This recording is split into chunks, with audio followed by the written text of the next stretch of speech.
pagi semua teman-teman dan juga Ibu dosen Dewi Nurul Komariah MPD.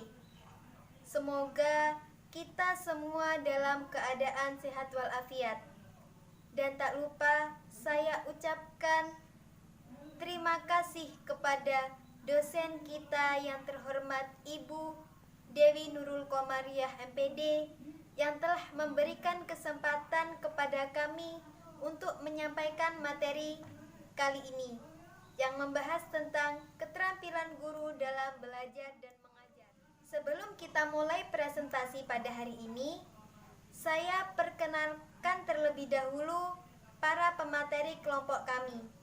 Pemateri pertama Miftah Nurullah, pemateri kedua Eka Yunikesari, saya sendiri, yang ketiga Halimatus Sa'diyah, dan yang terakhir Siti Imro'atus Sholihah. Untuk pemateri pertama dipersilakan.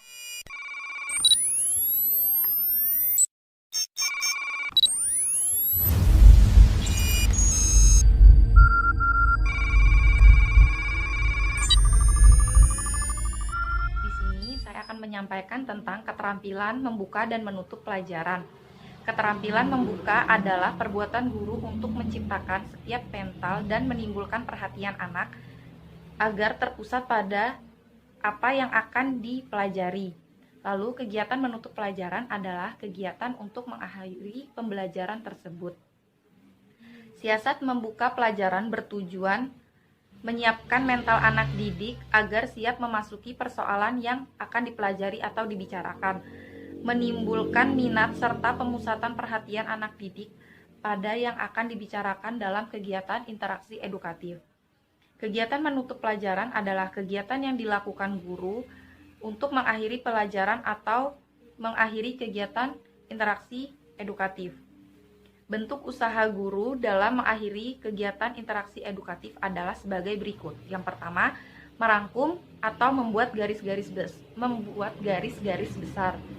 Jadi, guru diharapkan bisa memberikan kesimpulan atau inti materi yang dipelajari hari ini atau membuat seperti peta konsep tentang pembelajaran hari ini supaya peserta didik bisa lebih memahami. Kedua, mengkonsolidasikan perhatian anak didik. Ketiga, mengorganisasikan semua kegiatan atau pelajaran yang telah dipelajari. Keempat, memberikan ajakan agar materi yang baru dipelajari jangan dilupakan serta dipelajari kembali di rumah. Jadi, guru bisa memberitahukan kepada peserta didik saat kegiatan diakhiri agar materi yang hari ini sudah dipelajari tidak dilupakan begitu saja atau bisa diulang kembali di rumah. Komponen keterampilan. Komponen ini dibagi dalam dua bagian, yaitu komponen keterampilan membuka pelajaran dan komponen keterampilan menutup pelajaran. Yang pertama, keterampilan membuka pelajaran, yaitu 1. Menarik perhatian dan membuka motivasi. Menarik perhatian anak didik dapat dilakukan dengan mengubah gaya mengajar guru. Jadi, menarik perhatian dan menimbulkan motivasi itu bisa dilakukan guru, semisal pada saat membuka pelajaran guru terbiasa berdiri di depan kelas, tiba-tiba guru berjalan dan menjelaskan dari belakang. Itu termasuk keterampilan membuka pelajaran dalam menarik perhatian dan menimbulkan motivasi. Jadi, dengan seperti itu, guru tidak monoton hanya berdiri di depan kelas. Seperti itu, mungkin murid akan lebih tertarik dengan gaya belajar yang seperti itu. Kedua, memberikan acuan dan membuat kaitan. Jadi, guru memberikan kaitan antara pelajaran yang akan dipelajari dengan sesuatu yang sedang terjadi atau yang pernah terjadi, seperti saat guru bercerita tentang pengalaman. Jadi guru mengkaitkan pengalaman peserta didik dengan pelajaran tersebut, atau guru juga bisa meminta peserta didik menjelaskan di depan kelas sebagai keterampilan membuka pelajaran. Lalu yang kedua, keterampilan menutup pelajaran. Yang pertama ada review. Untuk menutup pelajaran, guru sebaiknya mengulang kembali hal-hal yang dianggap penting atau kunci bahan pelajaran yang diberikan. Jadi review ini seperti memberikan rangkuman dari materi yang telah dipelajari. Yang kedua, evaluasi. Dalam menutup pelajaran, di samping mereview, guru seharusnya juga melakukan evaluasi. Evaluasi dapat dilakukan dengan yang pertama, meminta anak didik mendemonstrasikan keterampilan yang baru saja dipelajari.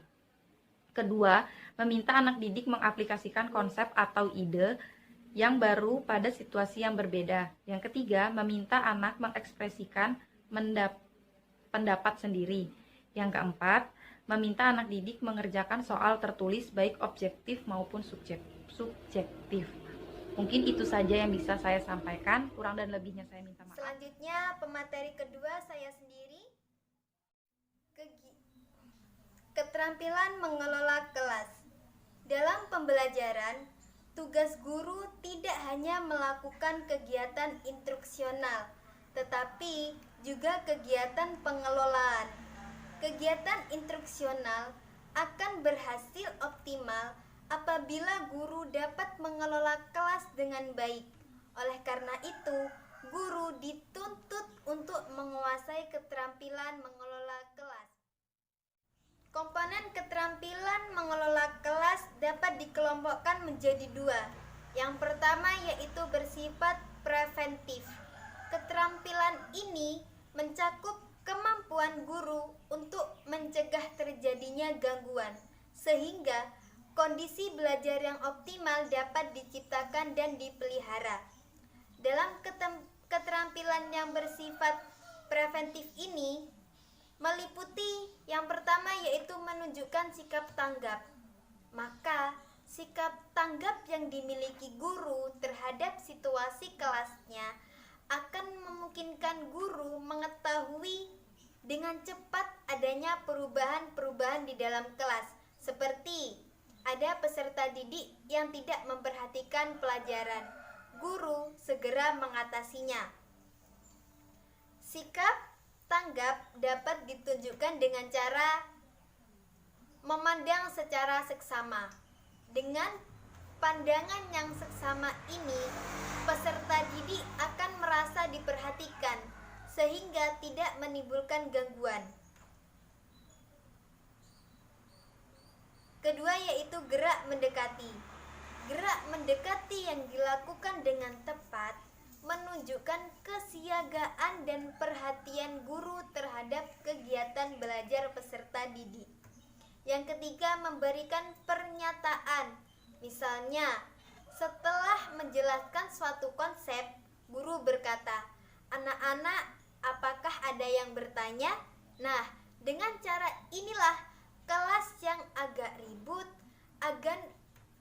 akan berubah menjadi tenang karena mereka dituntut untuk memikirkan pertanyaan.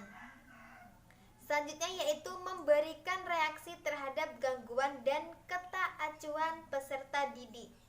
Jika guru menyadari ada peserta didik yang mengganggu atau acuh terhadap pelajaran, guru memberikan reaksi berupa teguran halus yang jelas sasarannya dan dilakukan pada saat yang tepat. Selanjutnya yaitu guru dapat memberikan perhatian, memberikan petunjuk yang jelas, menegur, dan memberi komponen keterampilan mengelola kelas yang kedua yaitu keterampilan yang bersifat represif. Nah, keterampilan ini berkaitan dengan kemampuan guru untuk mengatasi gangguan yang muncul secara berkelanjutan, sehingga kondisi kelas yang terganggu dapat dikembalikan menjadi kondisi yang optimal. Ada 3 pendekatan yang dapat diterapkan oleh guru dalam mengatasi gangguan. Yang pertama yaitu memodifikasi tingkah laku. Yang kedua memberi hukuman. Yang ketiga menentukan dan memecahkan tingkah laku yang menimbulkan masalah. Hal yang perlu diperhatikan agar mampu mengelola kelas secara efektif. Yang pertama yaitu kehangatan dan keantusiasan guru sangat berperan dalam menciptakan iklim kelas yang menyenangkan. Yang kedua, kata-kata dan tindakan guru yang dapat menggugah peserta didik untuk belajar dan berperilaku baik akan mengurangi munculnya perilaku yang menyimpang. Yang ketiga, penggunaan variasi dalam mengajar dapat mengurangi terjadinya gangguan. Yang keempat, keluasan guru dalam kegiatan pembelajaran dapat mencegah munculnya gangguan. Nah, guru harus selalu menekankan hal-hal positif dan menghindari pemusatan perhatian pada hal-hal yang negatif. Dan yang terakhir, guru hendaknya mampu menjadi contoh dan menanamkan disiplin diri sendiri. Dilanjut pemateri ketiga. Di sini saya akan menerangkan tentang keterampilan menggunakan media. Di PPT ada sendiri yaitu pengertian media, yaitu segala sesuatu yang dapat digunakan untuk menyalurkan pesan dari pengirim ke penerima, sehingga dapat merangsang pikiran, perasaan, perhatian, dan minat dan perhatian peserta didik sedemikian rupa sehingga proses belajar terjadi. Jadi di sini apa sih yang dimaksud dengan pengertian media ini, yaitu guru adalah sebagai pengirim pesan, yaitu peserta didik adalah penerima. Jadi guru yang memberi media tersebut, jadi peserta didik yang menerimanya.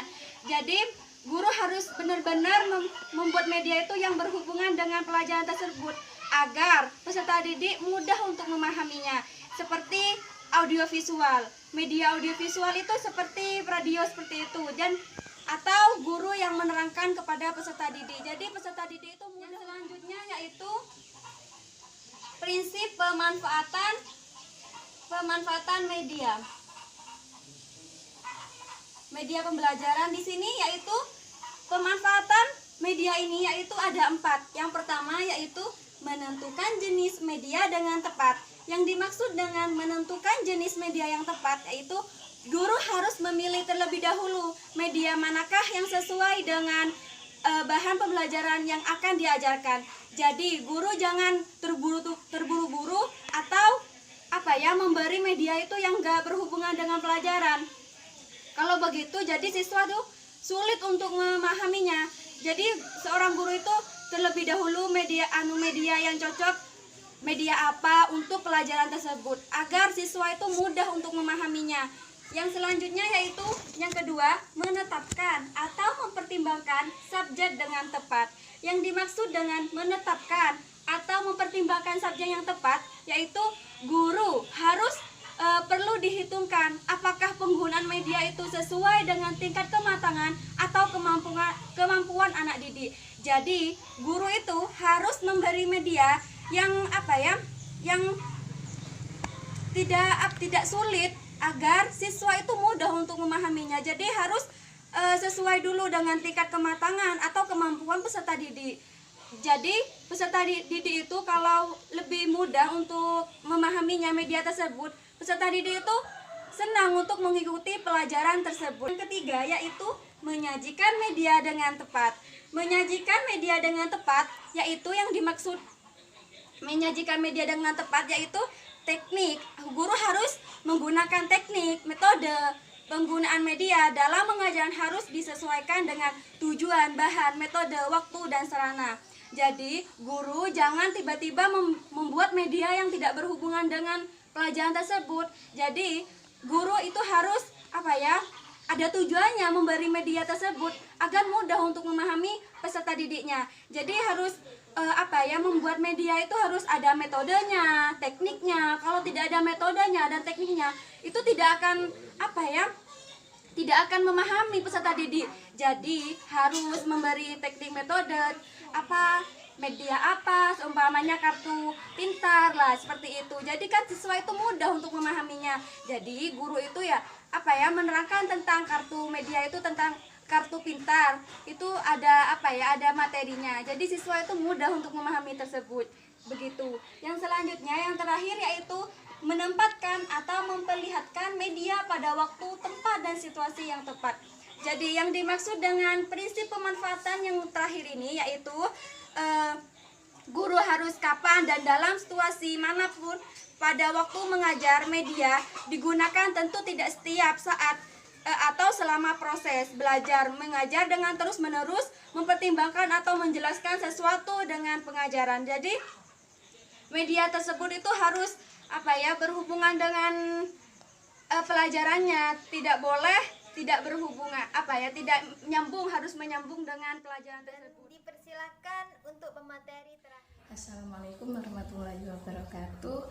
Di sini saya akan menjelaskan tentang keterampilan membimbing diskusi kecil, yang dimana diskusi kelompok kecil sangat bermanfaat untuk memberikan pengalaman pendidikan bagi anak didik yang terlibat di dalamnya, yaitu dimana upaya membimbing diskusi kelompok kecil ini agar semua peserta didik bisa berdiskusi secara efektif dalam rangka mencapai tujuan pembelajaran.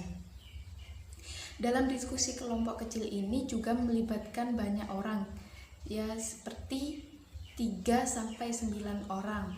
Nah, juga berinteraksi secara bebas atau tidak dalam pemaksaan atau tekanan, yaitu artinya semua anggota kelompok kecil ini bisa mendapatkan kesempatan untuk mengutarakan pendapatnya atau pandangannya.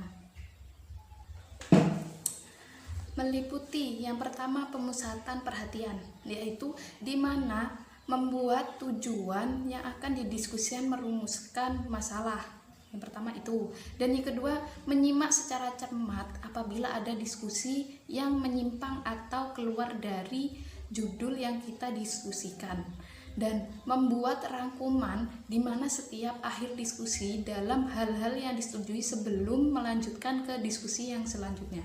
Dan yang kedua yaitu mengklarifikasi masalah.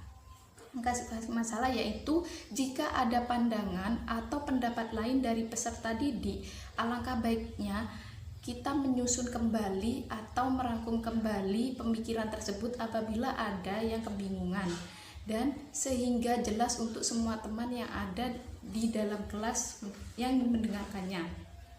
Nah, yang ketiga yaitu menganalisis pandangan anak didik, yaitu mencari alasan kenapa peserta didik itu mengutarakan jawaban tersebut dan pandangan tersebut, karena akan memberikan harapan nilai-nilai keputusan kepada peserta didik. Dan yang selanjutnya yaitu meningkatkan diskusi, yaitu mengunci pertanyaan yang dimana bisa meningkatkan diskusi pada kelas tersebut, dan berkomentar yang memancing peserta didik yang lainnya ikut mengeluarkan pendapatnya.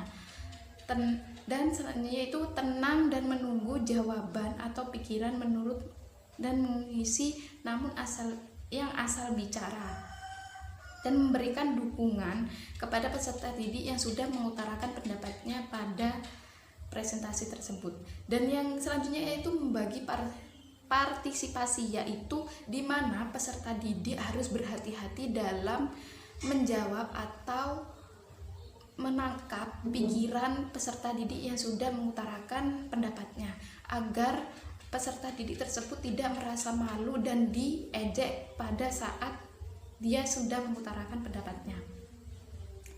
Dan yaitu meminta persetujuan bersama agar memperluas jalan diskusi dan meningkatkan daya diskusi dengan cara berkomentar, sehingga interaksi peserta didik dalam berdiskusi berjalan secara lancar. Dan yang terakhir yaitu menutup diskusi, yaitu merangkum hasil diskusi dan memberikan analisis pada diskusi tersebut, dan guru diberikan kesempatan untuk mengevaluasi. Itulah tadi materi yang disampaikan oleh kelompok kami. Semoga dengan presentasi ini dapat menambah wawasan kita semua. Dan apabila ada tutur kata dari kami yang kurang berkenan di hati, kami mohon maaf yang sebesar-besarnya. Wassalamualaikum warahmatullahi wabarakatuh.